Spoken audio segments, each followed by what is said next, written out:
Hey, welcome to Manhood, episode number 6.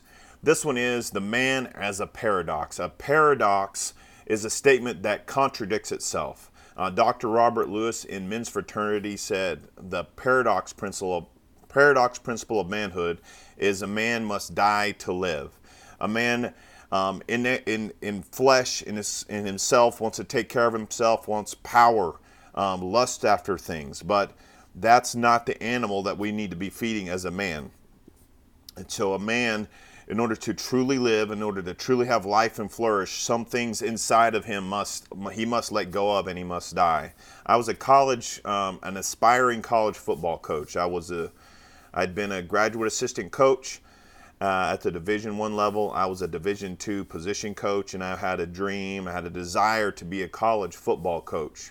But one day I looked up in this process, and I was coming home to a wife and a child who was less than a year old, and I didn't really know my child. I didn't know his little noises, his quirks, the things that made him special. I was his father, and every now and then I would help put him to sleep, change a diaper. I would eat dinner, maybe try to feed him from time to time, but I wasn't a father to him. I wasn't taking care of him like I needed to. So I let that dream of college football die so I could be the husband I needed to be, so I could be the father I needed to be. Would I have a Division I football coaching job right now if I'd have stayed on that path? Yes. Would I be married and be a good father? In my opinion, for me, for my desire, for what I believe in? No, I wouldn't be. Ephesians 5:25, it's talking to husbands, love your wives as Christ loved the church and gave himself up for her. Christ loved the church so much he sacrificed his own life for the church. And so, men, a question for you: if for what am I living? What am I living for? What drives me? What motivates me? What makes me wake up in the morning? Am I living for my glory and my personal gain and my own personal position, or am I doing this for Christ, am I doing this for Christ's glory, for the glory of God?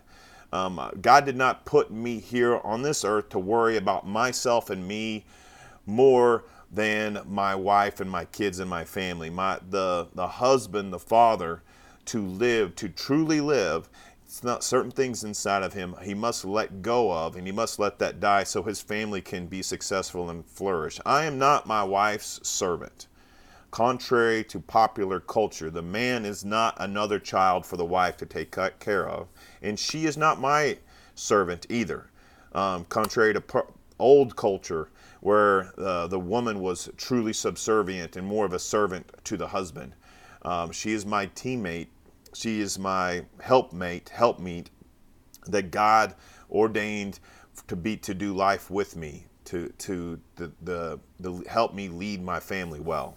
The man's role isn't to raise the funds while the wife raises the kids. It is not the male's role in the marriage and the family only to raise money so the wife can raise the kids. It is a joint effort. True noble manhood is one where man is an active participant in raising his kids. Good parenting is a team effort.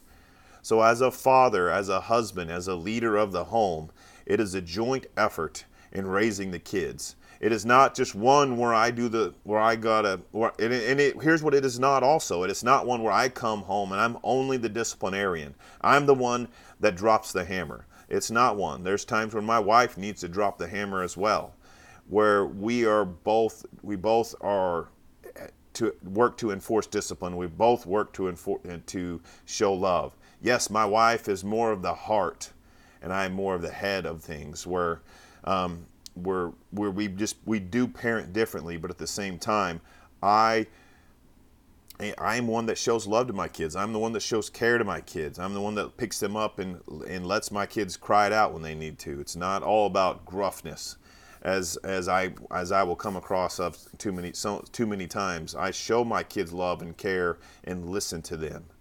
To die to live. What defines you? If I were to ask you, hey, who are you? Are you first going to talk about your vocation? Are you going to first talk about your family? Are you going to talk about your marriage? Or are you going to talk about your faith? What defines me first? Who am I? Is I'm a believer in Jesus first. And then I work in ministry in pastoral type positions. what defines me. And then I'm also a coach. But what defines me isn't my vocation, isn't my family. It is first that my foundational element that creates me as a man is my faith in Jesus. So by being a man submitted to Christ, a man that follows Christ wholeheartedly, I'm no longer a slave to sin. I'm a slave to righteousness. That's in Romans 6, 1-7, where it talks about that. The paradox principle is a principle that contradicts itself. In order to live, something inside of me must die. One thing an example that was my dream of college football. The self-preservation of a man, the man where he's worried about his position, his job title, that pales in comparison than his importance of him first following Christ, then him being a good husband, then him being the man being a good father. After your faith, after your marriage, then after your family, then comes your vocation. Then comes the things that you do outside of your family that is what makes you up. So be a man of God. Be a man that is submitted to Christ, and then everything else changes. Everything else comes together from that. See you guys later.